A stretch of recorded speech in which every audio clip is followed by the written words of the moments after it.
We are back. I'm your host, Barry Waxler, here with the always lovely and talented Andrea Kay. The always incredible, probably a little bit emotional today, Urban Morrison. And we have Miss Eve Nasby with us. And we have our next guest, Miss Marjorie Morrison from PsychArmor. Welcome, Marjorie. Thank you for having me. Great. So tell us a little bit about PsychArmor. What is it that you do? And I know it's a 501c3 nonprofit. Yes. So beyond that, I'm going to let you tell the story. Why, thank you. PsychArmor is a place where we focus 100% on civilians. And so we are a veteran nonprofit, but we're not really, because we're probably the only one, or we are the only one in the country. We're a national nonprofit that works just with the average American. And we do that because with only 1% of our country serving, we know that so many people don't understand the culture.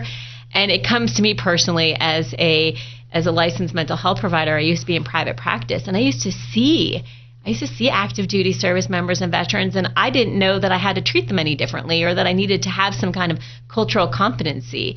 And it wasn't until I got the opportunity to work on base about 10 years ago, or maybe 8 years ago, that I really got ingrained into the culture. And coming out of that, I realized that not only do community behavioral health providers need to be educated, but employers, educators, volunteers. Now we're working with caregivers as well. So we really felt like there was a big hole in services, and that was to educate the average Americans on how to kind of welcome back and help reintegrate our veterans. You know, something just struck me as you're saying that, when you talk about educating the average American or the average, person, doesn't it make sense to take a lot of this education back to our schools and teach the kids who then bring their parents into this? Absolutely, for sure. I mean, we focus in schools about working with military children, but you're right. I mean, it's something we don't think about. And so many times people have a hard time grasping what we do, because they forget that, it used to be that if you think back about Vietnam or prior wars, it was our American narrative. Everybody served and everybody had skin in the game. And it's just not that way now. And you're either in the culture or you're not. And these cultures are very insular. If you're part of it, you can live on base, you can do your shopping on base, there's schools on base, and they become further and further isolated. Then when you get out and you enter the veteran world, it's just so hard to navigate, and then it's hard for us civilians to understand them. Yeah. The battles, except for the Revolution and Civil War, have always been fought on someone else's country, right, overseas in some way. And if it was fought here, if we had to protect our shores, physically protect it, if the enemy invaded the United States, I think the compassion sensitivity would be greater. Of course it would. Absolutely. I mean, you just look at, I look at today is the 40th anniversary of the day I joined the Navy, okay? Oh, thank you for your service. Thanks. And I just remember, all the attitude, from obviously what happened with Vietnam was a little bit before my time, but, as I joined, there was the attitude towards military and the Navy was not good. Okay, we were in between, and what changed everything, in my estimation, was 9/11. People saw not only military and civil servants, and they saw the firemen, the policemen, everybody coming to the rescue, and it changed the way we look at people today, and I think that's been a growing effort.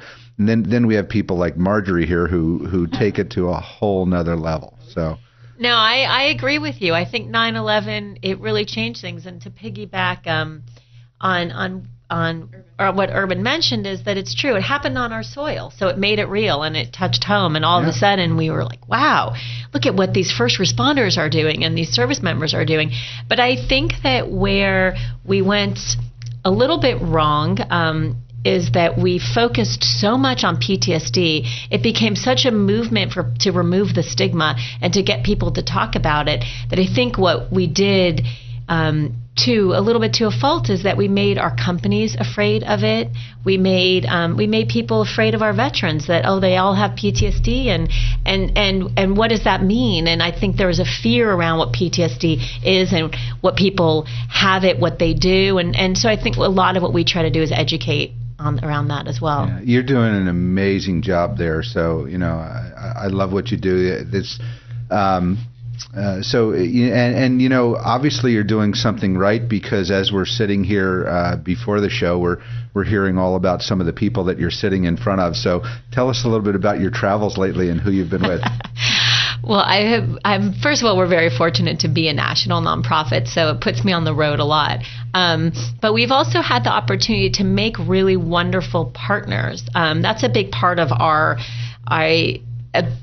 model at PsychArmor, is that what we do is we don't create a lot of our content for our courses. We go around and we say, who's doing this really well and who are subject matter experts, and then they're creating online courses for us, and then we're offering those courses. So that's sort of it's one of the bigger problems we have as well. So I'm not answering your question, but I feel like in a way that's almost more important. So I did just get back from spending a week in Washington, D.C. With Senator Elizabeth Dole, who's done an amazing job with her efforts for caregivers, which she has coined the name the hidden heroes. And what Senator Dole has done so beautifully is she convened a whole bunch of nonprofits to come together, and government agencies and for-profit, Home Depot Foundation, Bristol Myers Squibb, and a bunch of other, Capital One, American Airlines, a whole bunch of different groups came together to all join in how to solve these issues. So I feel so grateful that I've been able to sit at the table with so many wonderful people, and then at the same time be mentored on how to collaborate and how you can really make a big impact when you all pull together. So that was kind of where I was going with how we bring in subject matter experts. Well, it's interesting. So you're listening to Close Up on Standing Up Business here on KCBQ, streaming live at AM1170theanswer.com. Give us a tweet at CloseUpSD. Email me at barry@closeupsandiego.com, or find our page on Facebook. We want to hear from you. I'm your host, Barry Waxler, here with Andrea Kay, Urban Miaris, Eve Nasby, and Marjorie Morrison from PsychArmor. So what's next up on the horizon for PsychArmor? What are you working on now? So we have 6 pillars that we offer our online courses to, and it's a very nominal fee membership. So we have employers. So if you are an employer and you want to hire more veterans, we have a series. We have 12 online courses. We have Verizon has done a course for us on how to set up a veteran hiring program. We have Bobby Chris from Johnson & Johnson do a course for us on how to build a veteran employee resource group. We have Qualcomm has done a course for us on effective interview and assessment tools. Hilton has done one on how military spouse hiring program. We're partnered with the U.S. Chamber of Commerce, so we work with them on training companies as well. So we have OFCCP guidelines, understanding invisible wounds of war. In our healthcare provider arm, we have courses for hospitals, doctors, nurses, behavioral health providers. I have to say I'm very proud of our healthcare provider certificate course, our military veteran course. It is phenomenal. It's 32 modules, and we brought in subject matter experts from the top neuropsychologists to talk about TBI and addictions, and we train volunteers, caregivers, educators, and professionals. We have courses for lawyers and real estate agents. So basically our motto is, if you are someone and you want to help a veteran, come to us. We have a course for you. And then we're very excited. We are launching June 1 a call center. That's a national call center. We're partnering with the VA as well, that we are a place where if you are a civilian and you know someone who's struggling, that you can call us and we will help you help them. So we really believe that when people are in trouble, they may not always tell their clinician, or they may not always tell, they may tell their coworker or their neighbor or their friend, and those people don't have anywhere to go. So we're launching this call center, all staffed by military mental health providers on the phones, to help guide people on how to help into care. Well, wow. you said something a minute ago that struck a chord with me. You have courses that are segmented or segregated down to individual industries, from real estate to insurance to what have you. I want to get involved with you to some extent to find out how do we take that out. All we do is deal with the multitude of different types of businesses out here, and if you can help our business owners with hiring practices, with people, and help the veteran community match up to that, I think that's a perfect match for us. I love it. Thank you so much. So, I really appreciate that. So make sure you get me information on that. And the next question I have for you is, how are you funded? How do you raise capital? How are you funded to do what you do? So it's a good question, very fair question. We were fortunate enough. We've had some early funders. We were also given $1 million grant to get started. Wow. So that has been really tremendous. Is that anonymous, or who can we pat on the back for that? That's Rebecca Morris, Becky Morris. Oh, okay. Yeah. Hello. So she probably would prefer to stay anonymous, but I'm so proud of her. I know, right? I'm always, and you know what? It has been so tremendous because what it's allowed us to do is focus so much on our quality and building our programs. And so now, and we've developed it as membership so that what we don't want to do is people to pay for a course and then never learn again, or we lose them. And we really wanted this to be a community of ongoing learning. So we are setting it up as a fee for service, but we also have these scholarships. So what we're hoping is our bigger companies will pay a little bit more, that will help fund our smaller companies, and our hospitals will help fund some individual doctors that are taking it on their own. And volunteers and caregivers, we're offering them for free. And we'll be looking at some corporate sponsors for those courses. But our model is really that we're going to train you and buy online courses. In a way, if you think about it, I almost feel like we're a newer publishing house, right? It used to be that publishing house would go and be like a library of books. So we're doing the same thing for online courses, but all of our courses have to do with veterans and working with them on the civilian side. So we're looking at, you might become a member in the healthcare vertical, and we just are constantly going to be pushing out every month new courses, whether it's from sleep issues, whether it's from pain, using pain as a gatekeeper, suicide. We have all kinds of different things. So that's our model. We're hoping to not really do a lot of hardcore fundraising and do a little bit more fee for service and corporate sponsors. Great. Well, let me throw a couple things your way too. Fundraising, we're always interested in finding different ways to help you raise funds for your venture. I love him. That's why I brought you on. My new best friend.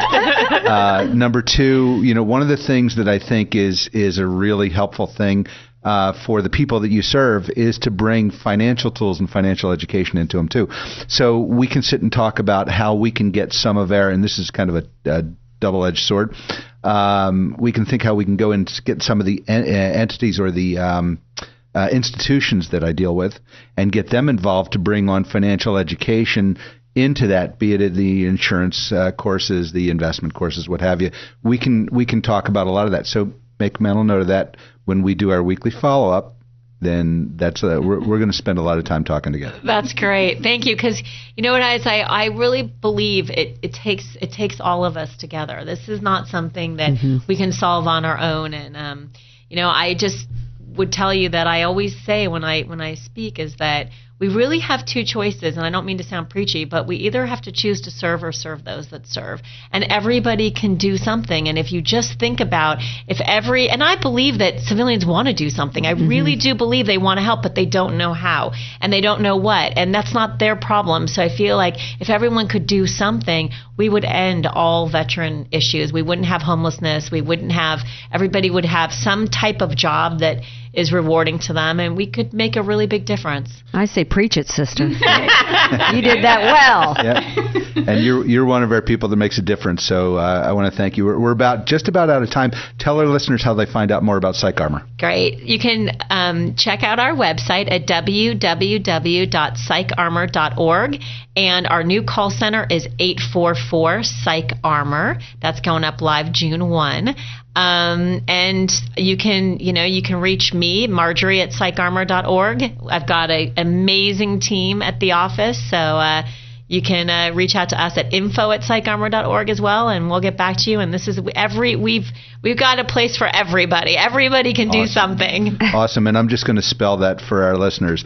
PSYCHARMOR.org. Great. Hey, Marjorie, thanks for being with us. I look forward to our next follow-up. Thank you so much for having me. Really appreciate it. Great. You're listening to Close Up on San Diego Business here on KCBQ, streaming live at AM1170theanswer.com. Send us a tweet at CloseUpSD or just find our page on Facebook. You can always email me at barry@closeupsandiego.com. Let me know what you think. I'm your host, Barry Waxler, and we'll be right back after a word from our sponsors. We were singing bye, bye.